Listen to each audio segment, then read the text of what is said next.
Thank you, everybody, for your patience. We're just starting a few minutes late. We had some minor technical problems. I'd just like to welcome all of you to MHPN's interdisciplinary panel discussion. The title tonight is Collaborative Care in Mental Health and Substance Abuse Presentations.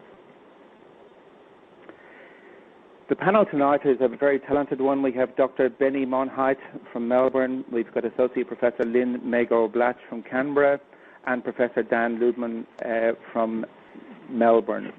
I am Michael Murray from Townsville.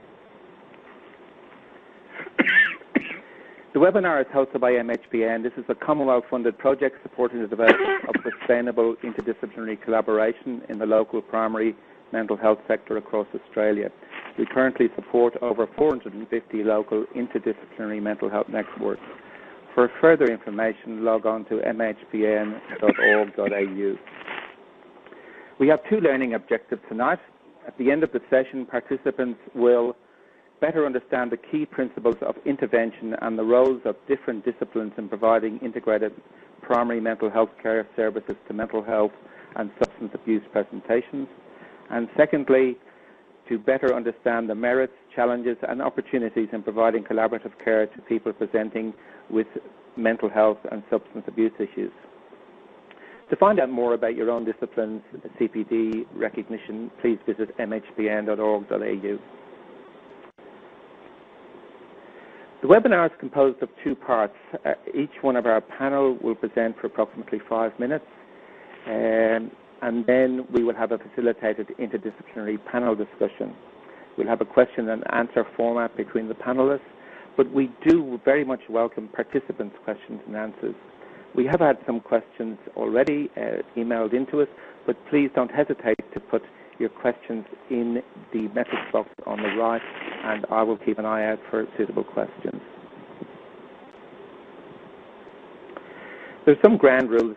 I will moderate the panel discussion and field questions from you. As I said, you can submit questions. However, if your specific question is not addressed, or if you want to continue the conversation, feel free to participate in a post-webinar online forum on MHPN Online.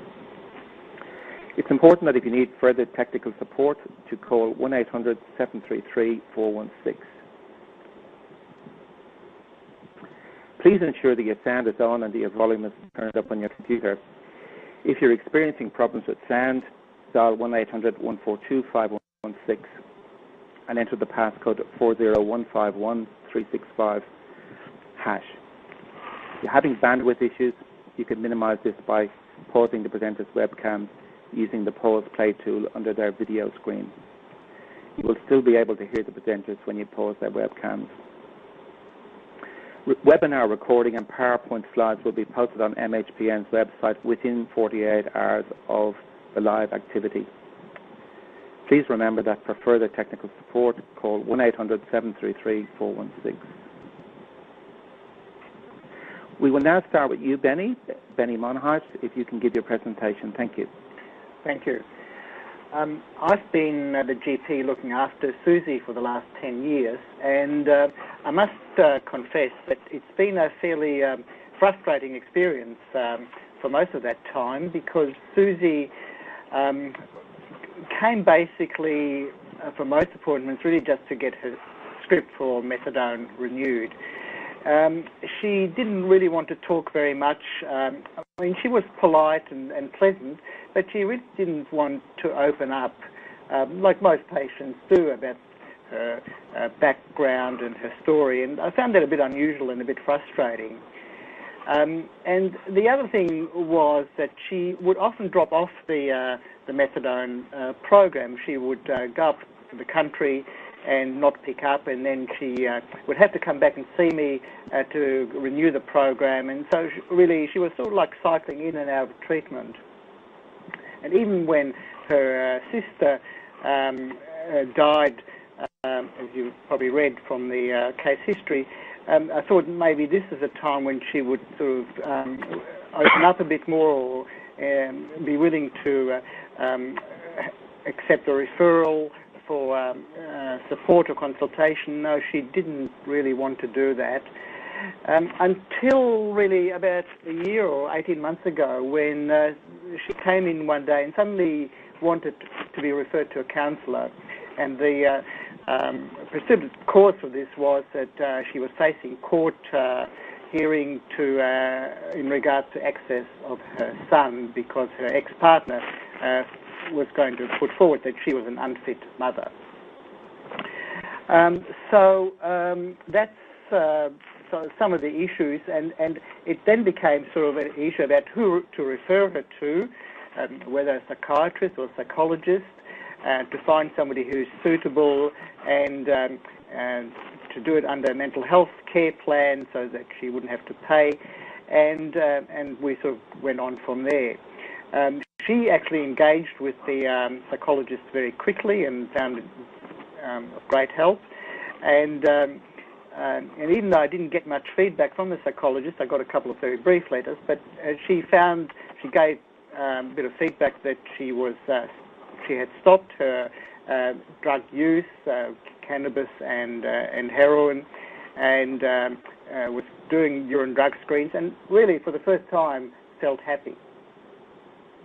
Now, there are a few other sort of issues if we sort of that arise from that I think might be worthwhile discussing, and we'll see how we go with time. But one sort of issue I think is that most of us who work in this field know that for people with a substance abuse problem, there is often an underlying mental health issue. And the issue then for general practitioner or the prescriber is how much of this to take on themselves, because there's always a lot to do, both the sort of the general practice, medical care type of stuff. There is the substance abuse issue, there is the mental health issues, as well as the social problems that arise with Centrelink and housing and legal problems, and it just goes on. So there's a lot to do. And now some doctors do decide they want to do it all themselves, or there's no one there, or they feel it's a fairly simple problem, and that's fine. But when it becomes more complex, the issue is, what part am I going to ask for help here? What can I outsource? And what's my role as a doctor then if other people are involved? Am I going to be the care coordinator or one of the team or the team leader? And they're sort of issues that sometimes go through my mind. And the more complex the patient, the more people are involved in this, the more difficult it can become, especially if you're sort of running short on time, as most doctors do. The other issue that sort of comes to mind is, what happens if we don't do everything under the sun for this patient?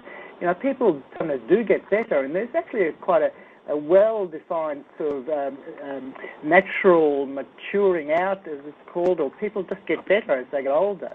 So sometimes I remind myself I don't have to rescue people all the time, or no, at all really.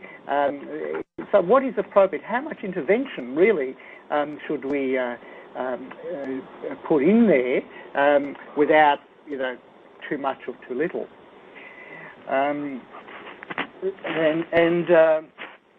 The other point I just wanted to sort of make is really the central role of methadone and buprenorphine in a patient who's got heroin dependence. I think the evidence for that is very, very strong, and very occasionally, it's not often, but I have a counsellor or somebody who feels that not very comfortable about that and recommends the patient sort of should come off the methadone or buprenorphine, and I get very angry and unhappy about somebody else telling my patient what to do about their methadone or buprenorphine.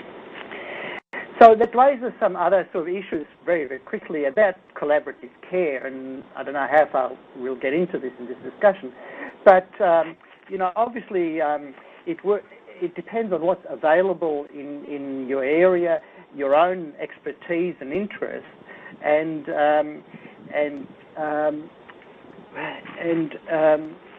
what sort of model you want to use. We know that mental health issues are very common in general practice, and GPs are increasingly sort of using referral to psychologists and psychiatrists. And sometimes the psychologist, psychiatrist is actually in the same clinic or visits there, and so you have a one-stop shop, and I think that really lends itself to direct face-to-face discussions, and I find that really I get the most out of, because I know what the psychologist or psychiatrist is thinking and working towards, and we can ask each other questions. Sometimes there is sort of a different model, look after the simple ones, but if it's more complex, we refer it out to the local drug and alcohol agency or the local mental health clinic, sort of like a stepped care approach, that you go up the steps as the complexity rises. And finally, the point I would make is communication between team members is one of the key issues, and I think I do like to get feedback from the psychologists and psychiatrists. I think psychiatrists have been much better at this because it's part of the medical model. But I think psychologists, even though they might complain they don't have time and they don't get paid for letters, I think it is an essential part of the team work. And even I don't mind even getting emails. I'm not into Twitter, but it doesn't have to be a long essay. But I want to know what you're doing, whether they've turned up, and whether the patient's improving. So there's some of their points. Thank you very much, Benny. That's a very good introduction to our topic tonight. Next, we'll hear from Lynn. Lynn, if you can just start your presentation now. Thank you. Thanks very much, and thanks, Benny, for that perspective on Susie. I think, as everyone has realised from the information that we have, Susie's quite a complex presentation. However, from I guess from an AOD perspective, those of us who work in alcohol and other drugs, what we recognise is that comorbidity and co-occurring disorders are the expectation rather than the exception. So in that sense, I mean, Susie's case is actually the sort of case that we would see quite a lot. I think there are a few things that I would like to raise, and obviously, we don't have all of the information in front of us, and it's possible that Benny, as the GP or as any GP in this particular case, may also not have all of the information either. So there are a whole lot of things that come to mind around family and relationships. We know about the family of origin, for instance, that the family are post-war immigrants from Italy. I think what's important in this is often the migration story, and often what will happen, and we see it very often in drug and alcohol, is that we have a situation where people who are born in this country but of parents who come from another country kind of get caught. They kind of get sandwiched between cultural expectations, so expectations and beliefs of the system of the parents, and also trying to get into a new country and adopt a new way of life in Australia. So that's one thing that comes up. One of the other things that really is important in this is that we know that there are two children in this family, Susie and her older sister. Both of them are both heroin users, and Susie's sister has died of a drug overdose when Susie was 27 years old.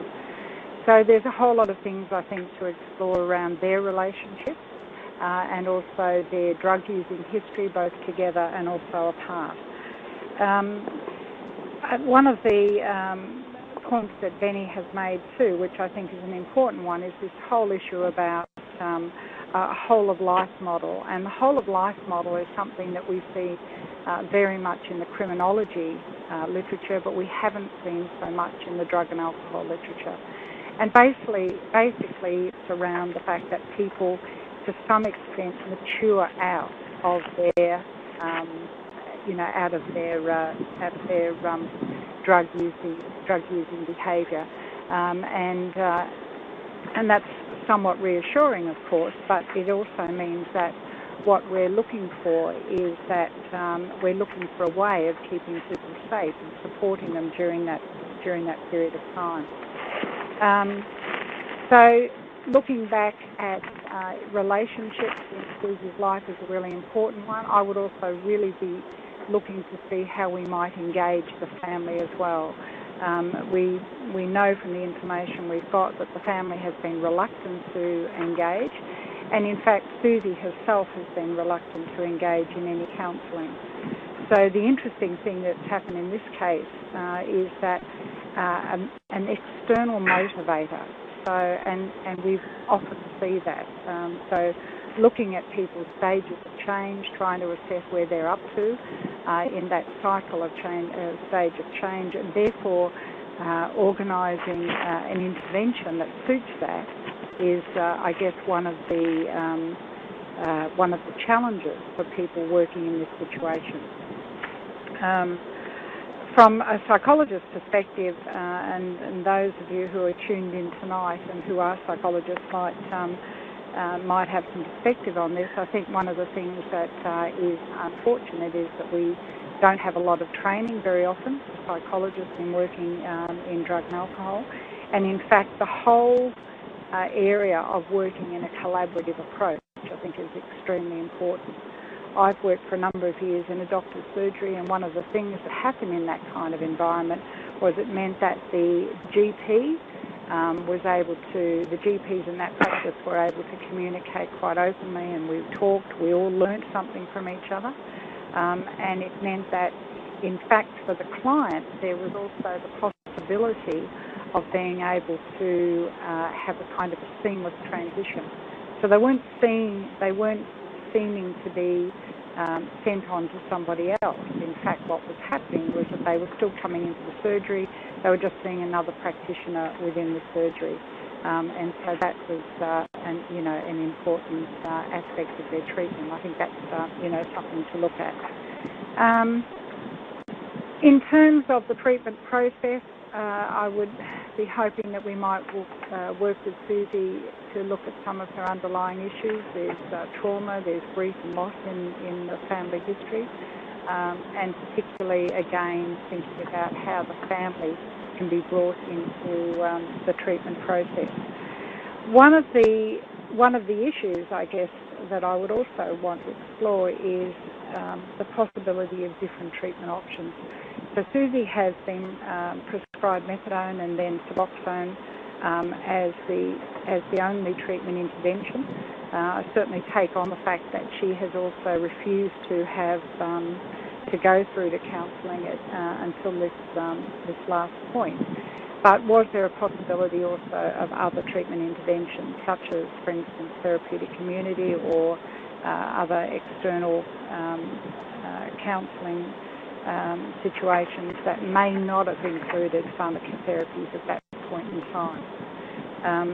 At the same time, as I said before, it seems quite clear that Jack, her son, has proven to be an incredible motivator for Susie to seek treatment at this time. And so she's finally come to see a psychologist, and it may be that given her reluctance before and the fact that she was probably in the pre-contemplation or only slightly into the contemplation stage in terms of stages of change, that she may not have been prepared at that point in time for that sort of help, which she has now. One last thing I think about Susie, because I'm probably running out of time, I should think, is that I think there are some tremendous strengths.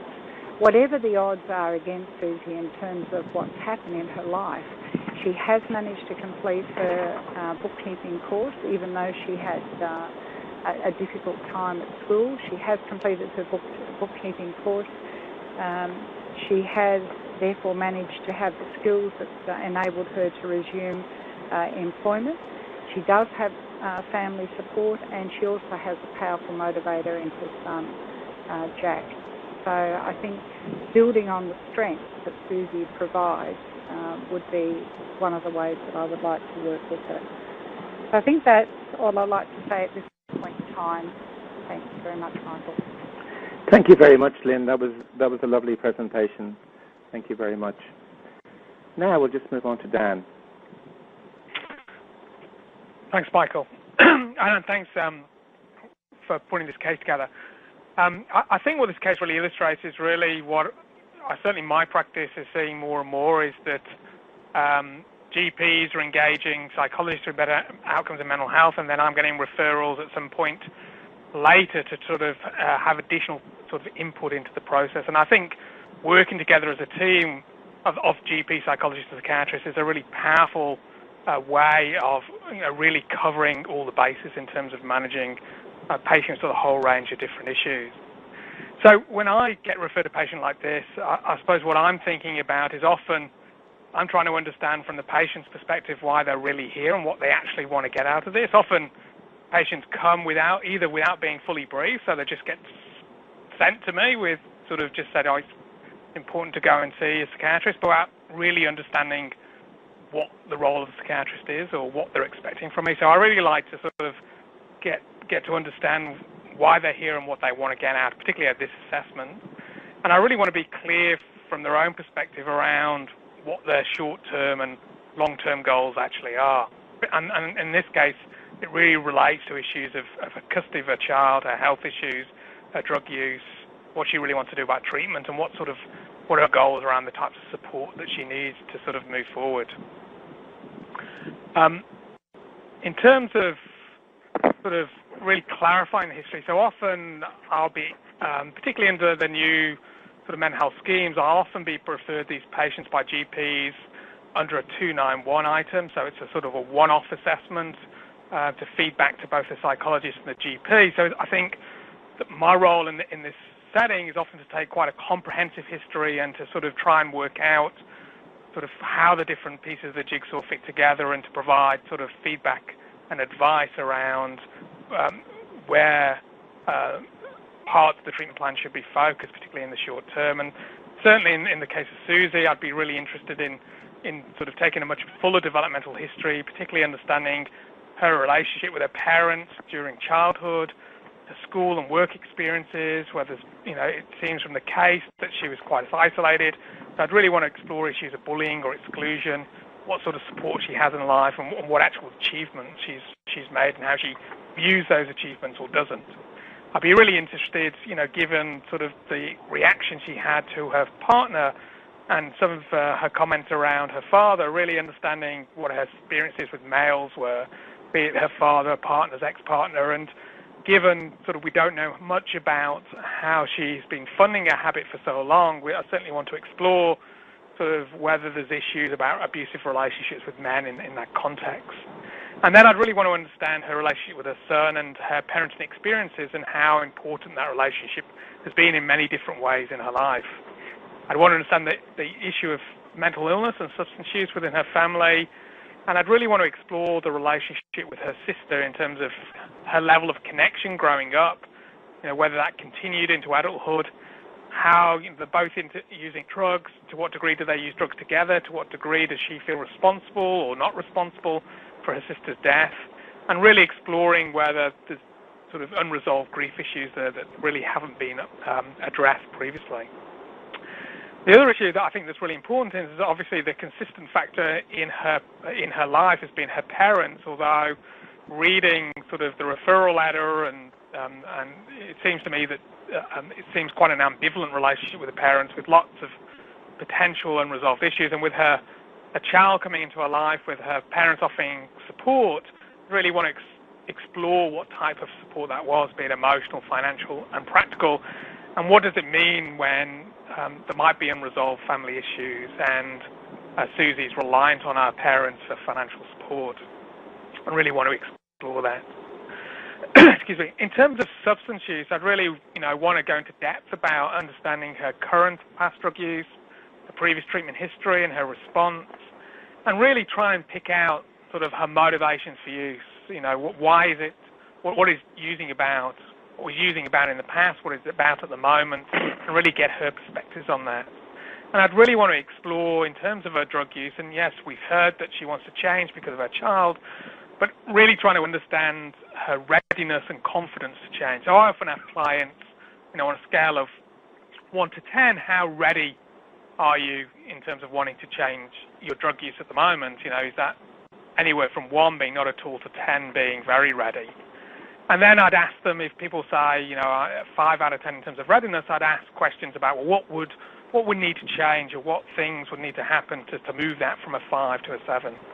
Similarly, people can want to and feel ready to change, but they don't feel confident, and particularly for people who have poor self-esteem or a history of failure in their life, confidence issues can be a key problem. So I'd be asking Susie, even though you feel ready and want to do something about your substance use, to what degree do you feel confident in that on a scale of 1 to 10? And again, if she sort of said that she rated herself around 5 or 7, I'd want to know, well, what would need to happen to get you to an 8 or a 9 out of 10? I'd want to explore her current change plan, and I'd want to try and identify with her what are the current barriers to either stopping or ceasing use, both in the past and currently. Issues of a Hep C and sort of where that originated, particularly in terms of how that relates to her injecting style or other behaviours, risky behaviours she's been involved in, how she deals with that, how she's disclosed that, what support she gets from that, and how that's impacting on her view of herself. And then in terms of a mental health assessment, I really want to understand, is there an underlying depression, anxiety, PTSD, unresolved trauma or grief? I'd want to explore to see whether there's any other cluster B sort of personality traits. I want to really identify coping strategies, and I see sort of in the messages people are already identifying this, but certainly for me, one of the main drivers of people that we see, have ongoing problems with substance use is often, using substances to cope with difficult affects or difficult stressful situations or dealing with conflict, and certainly want to explore that and explore what are the coping styles, what are coping strategies Susie has in terms of dealing with those difficult conflictual situations. And if she was to stop and there wasn't any substance use available, how is she going to cope and deal with that? I'd really want to understand her understanding of the relationship between her drug use and any sort of mental health issues that she has, whether she thinks there's a connection or not, and I'd obviously want to conduct a detailed mental state examination. And then in terms of initial management, I suppose that will depend on the outcome of the assessment, but I think it's really important in terms of my role to provide a really simple formulation of the findings back to Susie in terms of how her life history is impacting on her current situation. I'd certainly want to provide some psychoeducation, and certainly for this client group, my main focus would be a psychological approach and to identify areas to work with on an ongoing way with the psychologist and potentially with myself if necessary. One of the important things, and we can discuss this in more detail, I think, during the conference, but I'm particularly reluctant to prescribe pharmacotherapy. Many of the patients that I see with a long history of drug use are often very skilled in using pharmaceutical drugs and much more powerful drugs than I could provide for dealing with difficult affects or difficult situations, and often are seeking sort of a pharmacological solution to their problems. And so we can talk a bit about sort of when to prescribe in this population, but certainly, I certainly promote a psychological approach first, unless there's really significant disorder issues or significant risk issues. And then it's about feeding back to the GP and the psychologist and thinking about what my ongoing role might or might not be. And I'll finish there, Michael. Thanks very much, Dan, and thank you, Lynn and Benny as well. We're now going to move on to the segment of the webinar where panelists will ask each other questions, and I will also interrupt with some questions from the audience. Benny, I believe you have a question for Dan. Oh, right. Okay, Dan. Let me just find it. Here we are.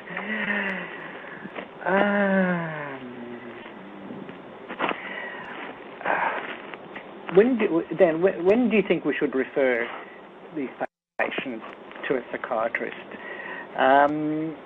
And rather, let's say, than a psychologist. And also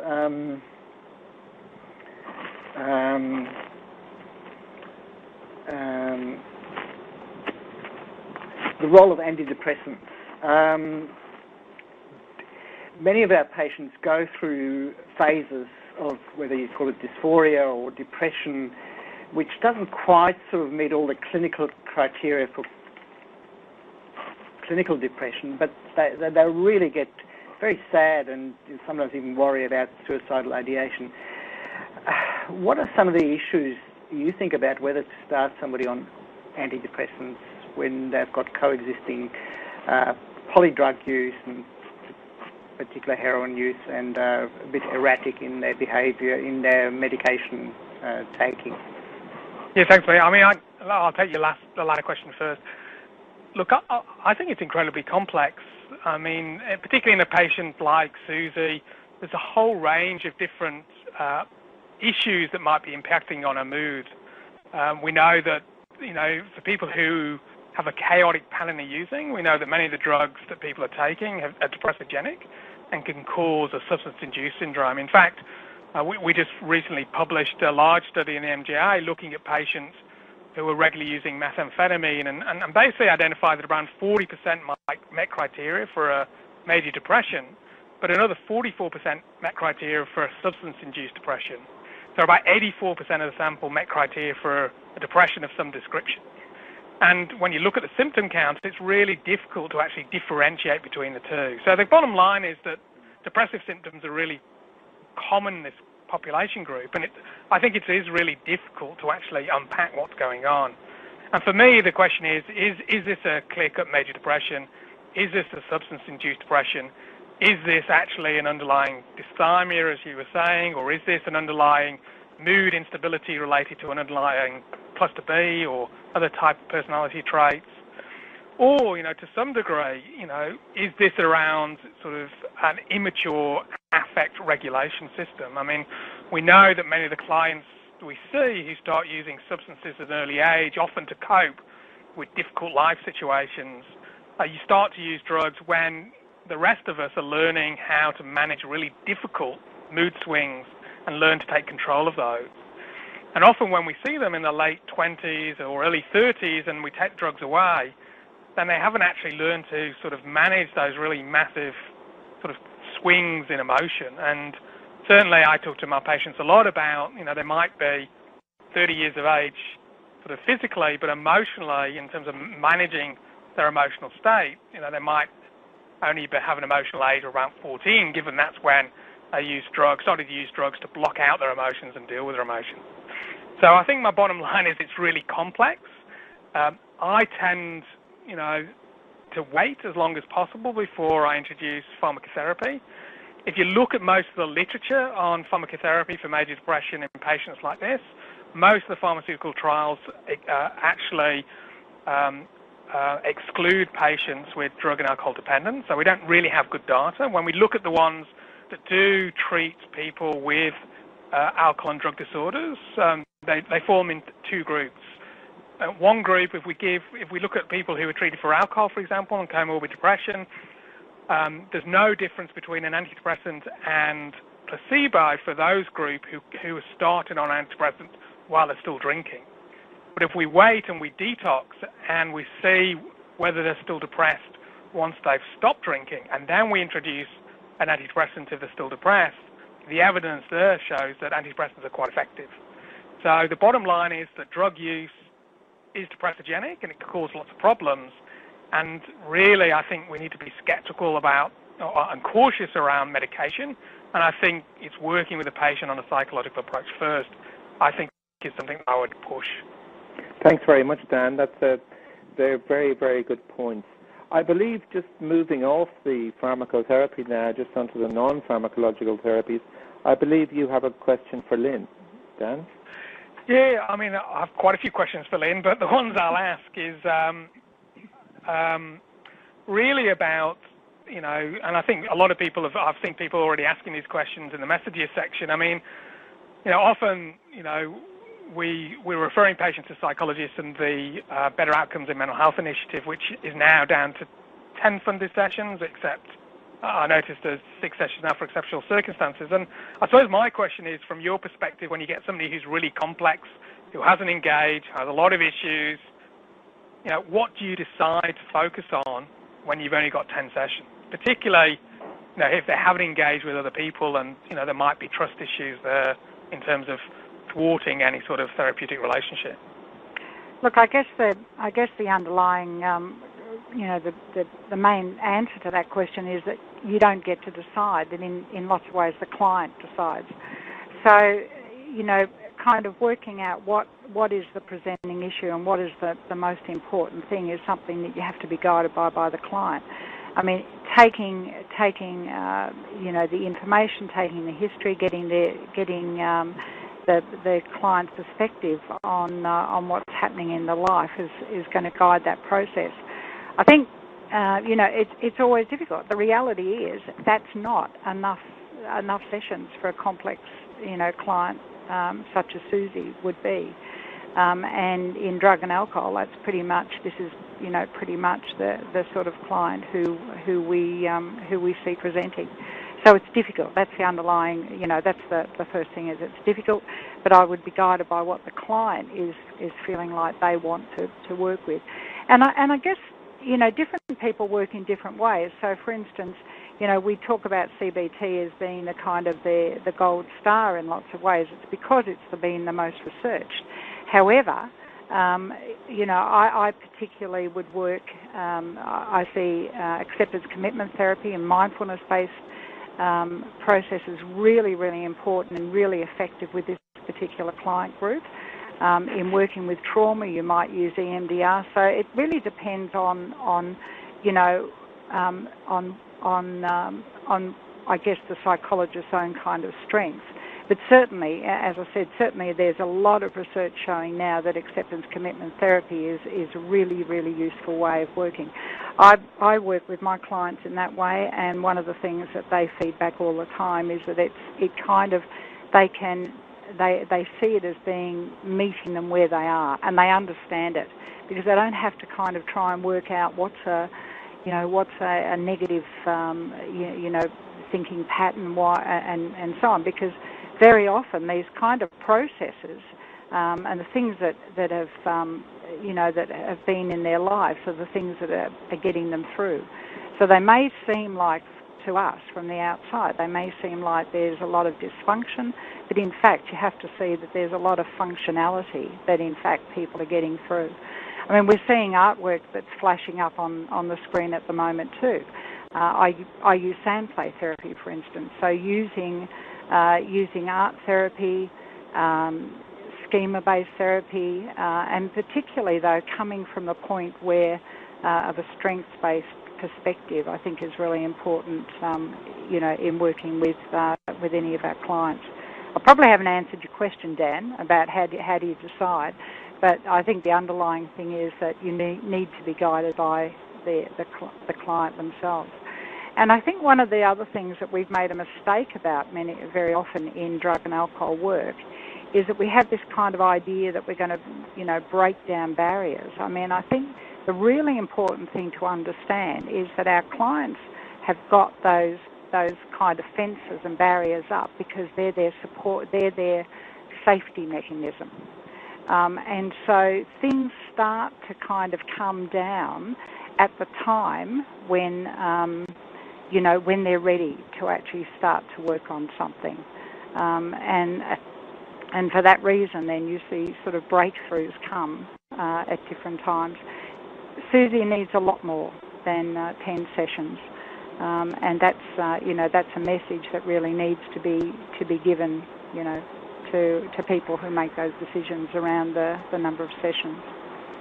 Thanks very much, Lynn. I don't think any participant or panelist here would disagree with you on the 10 sessions. I think that's a given that they're inadequate. Would you just in relation to collaboration, just in some of our talks before we started, Lynn, I believe you have a question that you'd like to address to Benny in relation to collaboration between us all. Well, thanks for that. Benny, you did actually mention before about working with psychologists, psychiatrists, and so on within the general practice setting, or you talked about it as a one-stop shop. And I think one of the things that comes out in this particular case is that we're all very aware that GPs would have limited time and limited resources in terms of what they can do with a client who just comes in or a patient who just comes in for that short period of time.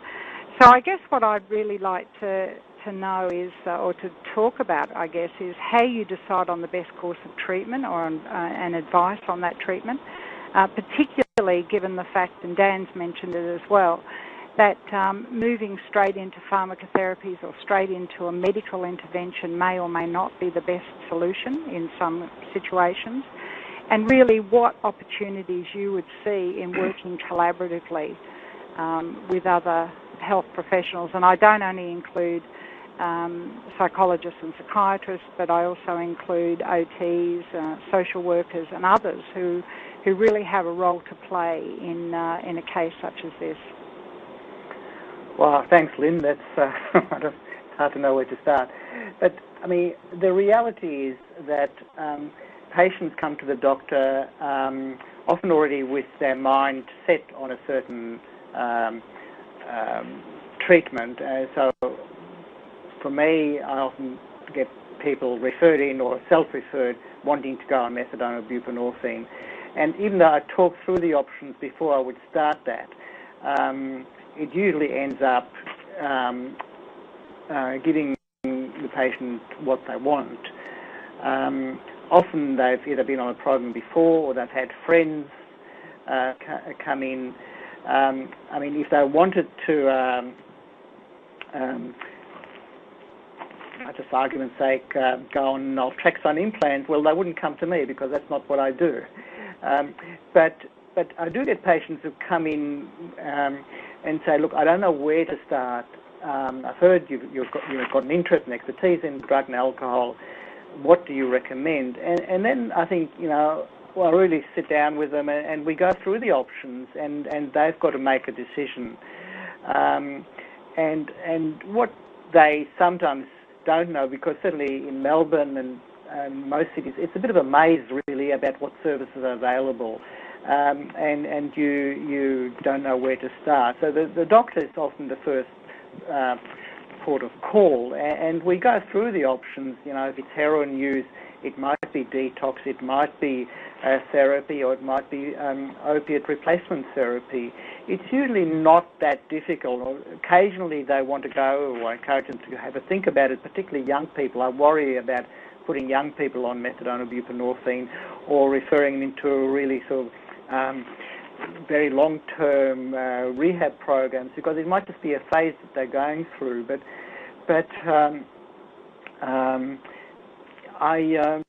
I put the options to them, and they got to make the decision. And then we go with that, and I try to sort of then get on with things pretty quickly, because it's a window of opportunity. You don't want them sitting around and waiting too long to start. You lose them, and it's really dangerous for their health if they're using drugs, and because all sorts of things can happen. So once they've made up their mind, I think one's got to move quickly, and that includes, let's say, referring to other health workers. It's no good having a waiting list of 3 months or 6 months. It's a absolute waste. So if you want to get them into detox, or you want them to see a psychologist or a mental health nurse, well, you've got to have some system of getting in there quickly, even if it means ringing the person up and say, look, I know you booked out, but I've got this patient X, Y, Z who I think really needs to see you quickly. And we do that for other specialties. When somebody has a heart attack, we don't sort of wait around. We ring our colleague and say, Jim, you've got to see this lady tonight because she's had a unstable angina. So it's knowing the people who you can ring helps. And sometimes in country areas, you have a better idea of who is in the network than we do in the city. But we often rely on friends, colleagues to push the boundaries or to get easy access if we really want to. So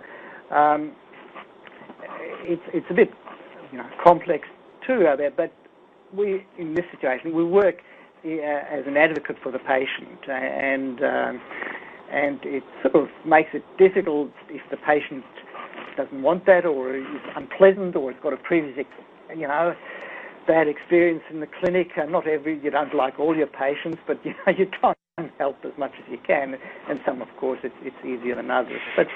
But it helps, I find, to have a network of people that you work with regularly and can contact either for advice or for referral or to expedite things. Thanks very much. That was very interesting. One of the questions that I've noticed coming from more than one participant is the aspect of over-assessment and the question of when does collaboration start. And I'd like to address this to the three of you, so you can all jump in as you wish. But we all tend to work within our own little area, pharmacological, non-pharmacological, psychiatry. When does collaboration start? Is it an individual thing, or should we have a collaborative model? I'd like to make a comment on that. Personally, I think we should have a collaborative model. But I think, one of the things that's probably coming out tonight, and I'm watching some of the comments coming through too, is that, people are probably seeing a bit of overlap between the psychiatrist and the psychologist in this situation. I have to say Dan's a bit of a special psychiatrist, as people are also mentioning, in that, and this was actually a question that I had actually raised for Dan anyway, was around the fact that often psychiatrists are really just seen as being the people who are prescribing medication rather than actually doing therapy and working with a client. And so there is, I guess, a possibility that the person gets over-serviced if, in fact, we're all doing the same thing. And that's a really important issue in terms of how you communicate. And also that the client needs to be part of that communication system. I mean, I think that there's a real danger in all of the professionals talking about someone. It's like talking about the child who's not in the room or actually is in the room. And it's really important for the person, the client, to be involved in that. So my comment is that I think collaboration is really important, and especially where there is, the possibility of a whole lot of overlap. And by that, I'm not suggesting that we should all therefore, go back to our silos, because the silo approach is no use either to the client. Benny, can I ask you to comment on that? Because you mentioned in your presentation, when do you decide to collaborate? When do you decide to refer on? I'd be interested in your comments. I do it if the patient asks for it and if I want some help, basically, I think. Some patients are very good at saying, I want to see so-and-so, and that's easy. The more difficult one is when I sort of have some doubts or some questions, like with Susie, when she wasn't making any progress, I was thinking, am I missing something here? Has she got some post-traumatic stress disorder that I should be diagnosing, and she's sort of stuck.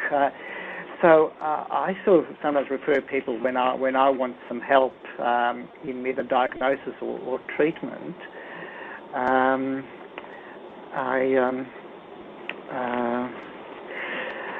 The issue of collaboration, it's. I agree with the point about over-assessment, and it's an issue that sort of might become more relevant when people start having their own patient health histories, because people said, well, we don't all need to reassess them. They should just have one assessment, and everyone should be able to access that if they're treating them. And I don't know whether that actually really works, because I think each of us look at the patient from a different perspective, but psychiatrists, psychologists, mental health nurse. We could certainly agree about the basic history, about drug use and milestones, but if we all did assessments on Susie, I think we would probably all come with slightly different perspectives and priorities based on our experience, and so I don't know whether a commonly held record or a unified assessment and then triage is really the best way to go. It's sort of beloved by governments, I think, who sort of see this as an answer. But I don't know whether that works in practice. I don't know whether anyone's got any experience in this.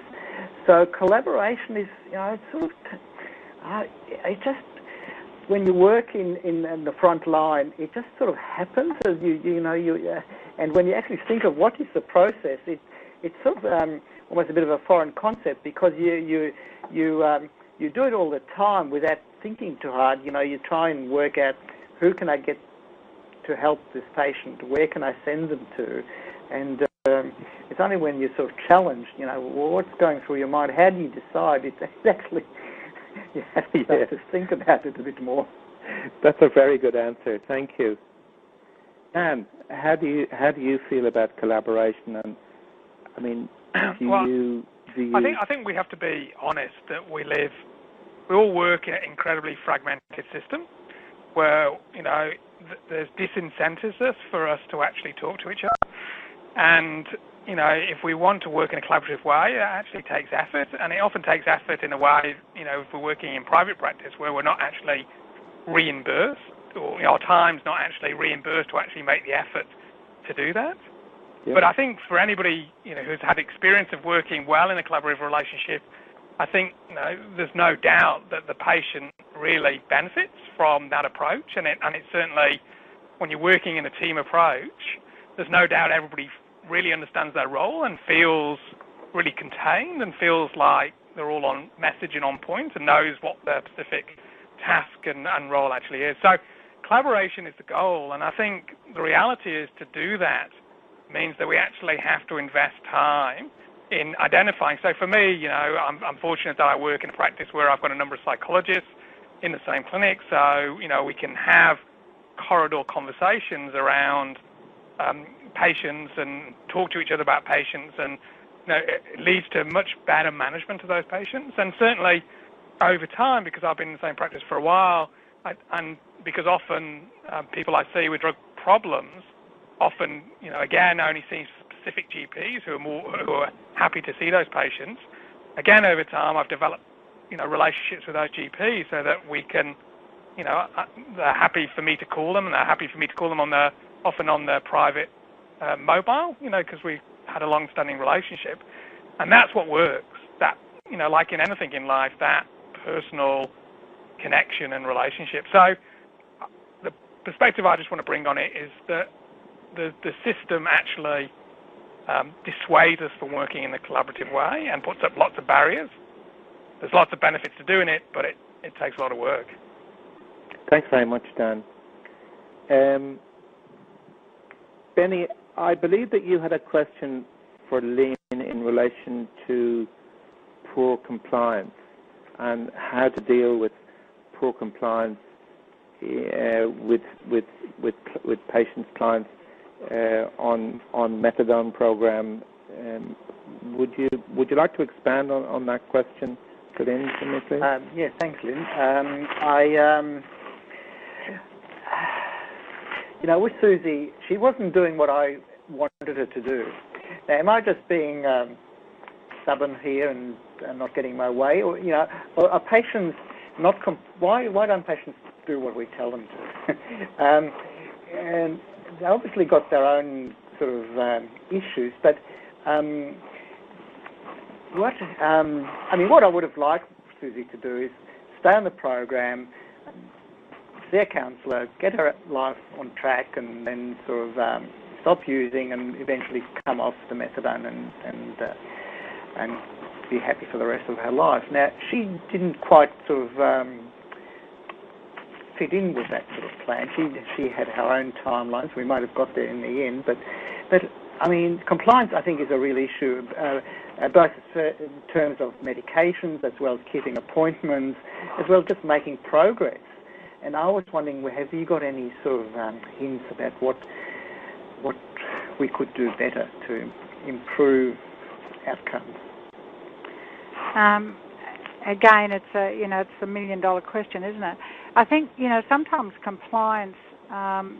Sometimes it's the only power the client feels they have, of course, is to be non-compliant, because choosing to go on or off the medication, to keep appointments or not keep appointments, and so on, is all around the sorts of things that are happening for Susie at the time. I mean, we have the benefit of looking at this case over time and seeing that in the end, because of a number of situations, such as the relationships, the death of her sister, although, as you say, that actually created more problems for her in the sense that her drug use actually escalated during that time rather than diminished, and that, it's one of those things that happens. It seems sort of, not expected, but obviously is expected in the sense because it's the person's reaction to grief and loss, and maybe guilt. So, you know, in the end, yes, she got there. I guess one of the things about it, and again, this is, you know, the kind of the benefits of being in a practice where there's a number of people who you can kind of bounce things off and talk about things and so on, is that being in a practice like that might have given the option for Susie to have actually seen a psychologist, a psychiatrist, or, you know, another mental health professional or someone who could have worked with her, but actually getting a referral out to somebody else was probably not what she was going to do. I mean, the really important thing in this, from your perspective and from GP's perspective, is the GP is often the first point of call for people. And that's a really positive issue because of the fact that the GP maintains a kind of a lifeline very often. And maintaining that is, you know, shouldn't be underestimated in any sort of way.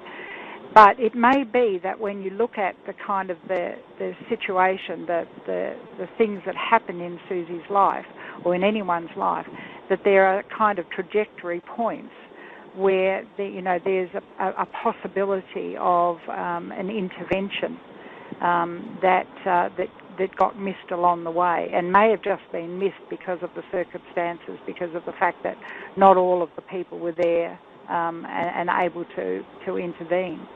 On a positive note, yes, she did remain, she was non-compliant at times, but she remained alive, and she has now, she's now come back into treatment. I certainly raised the point that perhaps, and I think, you said about the client coming in and wanting to be on methadone or wanting to be on a pharmacotherapy, and you're feeling that you need to respond to that. And I'm in no way, saying that's not right, because I think one of the things that too often happens is that we have the extreme recovery people at one end who say never, never, never should anyone be on a pharmacotherapy, and we have the extreme pharmacotherapy group at the other end who say that people need to stay on it for life and they can never come off it because it's like a kind of an insulin for a kind of a diabetes, a drug addiction of diabetes. And I don't think either of those extremes are particularly helpful. I think, we need to have somewhere in the middle that actually means that the person has some choices. And actually being able to understand what those variety of choices are is therefore important, so that, having information available, being able to have a whole variety of places that you can refer to. And again, people within the one medical practice or the one practice is really important in being able to provide those kind of possibilities, and may actually give the possibility of being referred earlier or in a different way, if that was a possibility. Yes. Thanks very much, Lynn. May I just ask you, Dan, what do you see the role of the mental health nurse in the management of these clients? Yeah. Look, I think as part of a collaborative care plan, I think there's a whole range of different roles that we all can have, and obviously needs to be tailored to the patient needs. The problem I think with GPs, psychiatrists and psychologists is often we're clinic bound. So we all sit often I'll see somebody who sees their GP, sees the psychologist and sees me, but they always have to come and see us. And often there's some patients who have really poor self-esteem, who have poor self-efficacy, and really, certainly the mental health nurses I work with, they're able actually to go out and see the client in their house and actually engage with them and spend time with them and actually go with them to a whole range of activities and events, so taking them to the gym or taking them to a range of different appointments. So where I see the role of, particularly where I use a mental health nurse a lot, is in terms of engaging people who don't really have very few other supports and find it very difficult to engage with a whole range of different sort of roles and activities that they need to engage in to actually progress. And certainly using mental health nurses in that way has been absolutely fantastic. But, I think, again, it's all about, tailoring what the relevant professional group is, or how many people the person needs to see or not, to the client's case. And I think that's often difficult because there is often a temptation to get over-involved. So we get referred lots of patients. And I to me, somebody seeing the GP and the psychologist, and I see them and I do assessments and I feel, geez, they've got lots of issues, there's things I can work on with them. The temptation, I think, particularly for many of these patients who have, are often very needy, have a lot of dependency needs, have a lot of unmet needs, is to get over-involved, and for us all to sort of get involved with the patient who then often feels overwhelmed and then withdraws from all of us.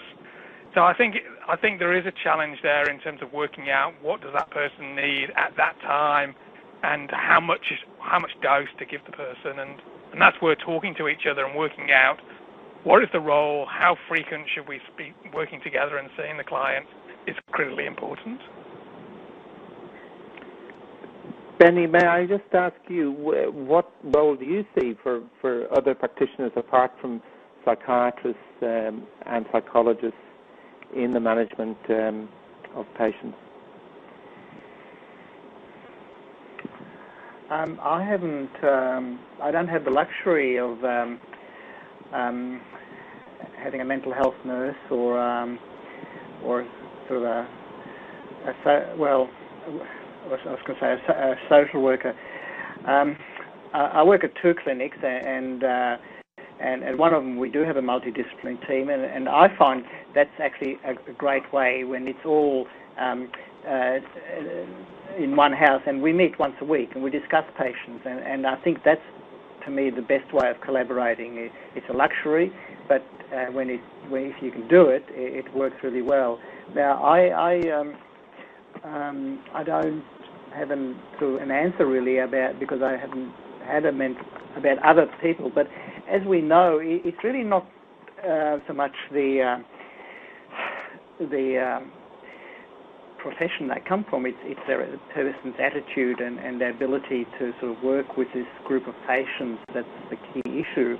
And we'll know from lots of studies that it's actually, we've got to try and keep the patient engaged, and whatever it takes. And there are some workers that are really great at going out to people and meeting them in the street and talking and supporting them, whether it's a needle exchange centre or it's out in the lanes of capital cities. I take my hat off to them. I couldn't do that.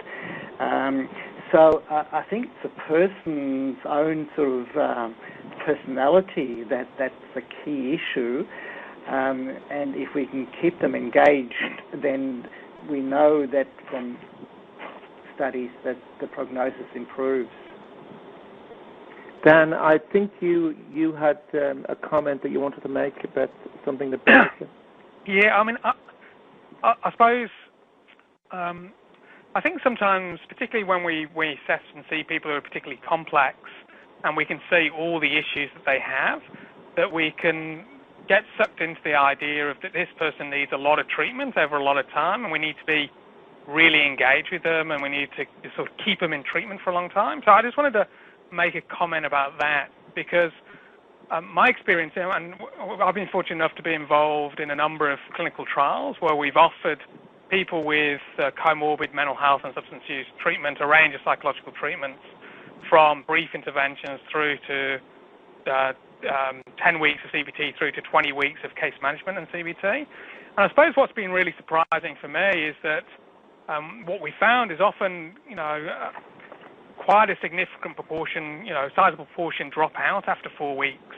And you would suppose that those who drop after 4 weeks won't be doing as well as those who actually end up doing 12 weeks or 20 weeks. But what we find from the data is actually many of the people who drop out after 4 weeks are doing just as well as those who stay in for longer.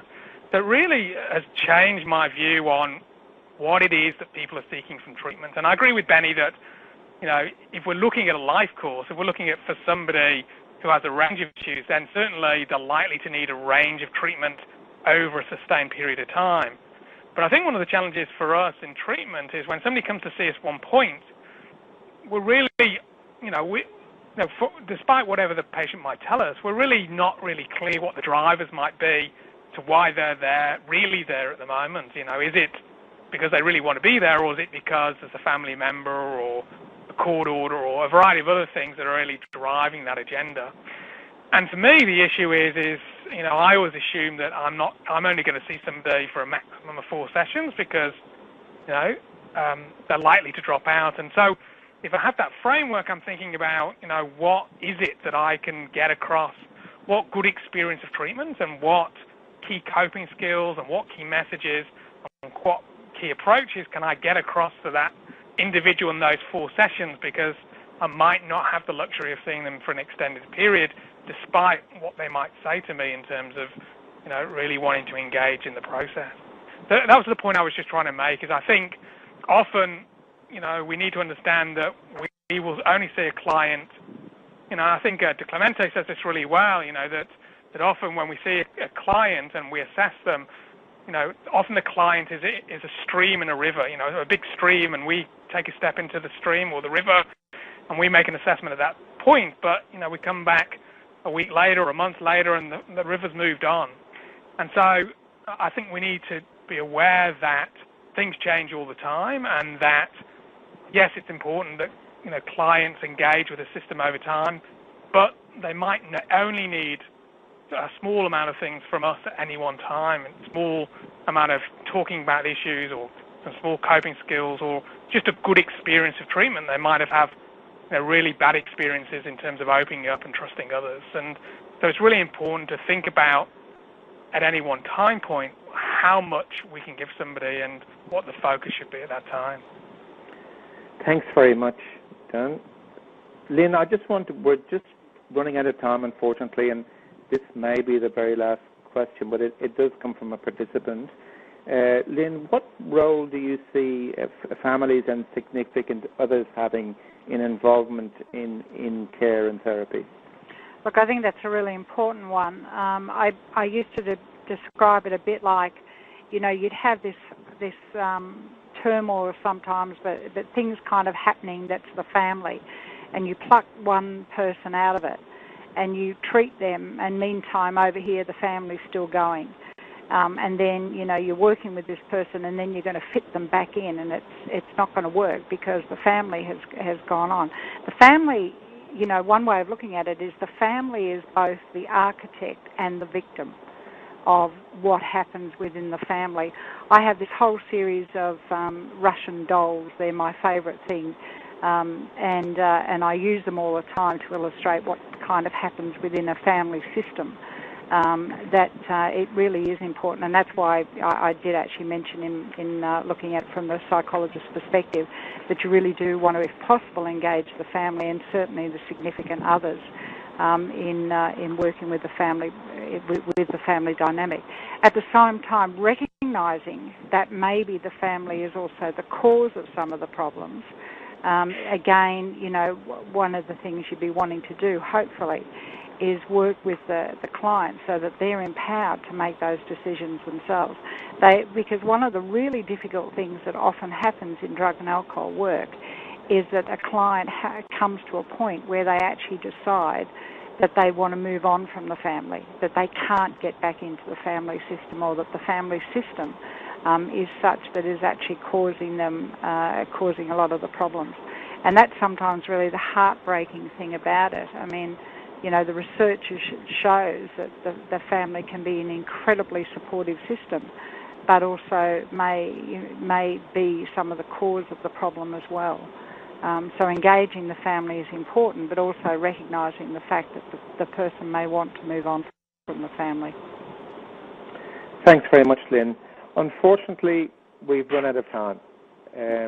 I've really enjoyed the past hour and a quarter I've spent with you all. I feel very privileged to have spent this time with 3 such talented panelists, And also, from the comments I see coming through from 250 very talented participants as well.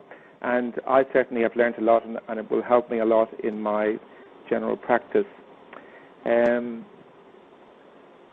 I would ask everybody, all the participants, to please complete the exit survey before you log out. You can continue the interdisciplinary discussion online, on MHPN Online. Each participant will be sent a link to online resources associated with this webinar within 48 hours. And the next MHPN webinar is perinatal mental health, working together, working better, and that will be on the 19th of March 2012. Further information is available from the website. And for those of you who were asking about the art that was published, I'm going to leave this slide up here so you can access those artists down the track. As I said, I feel very privileged to have been involved in this webinar.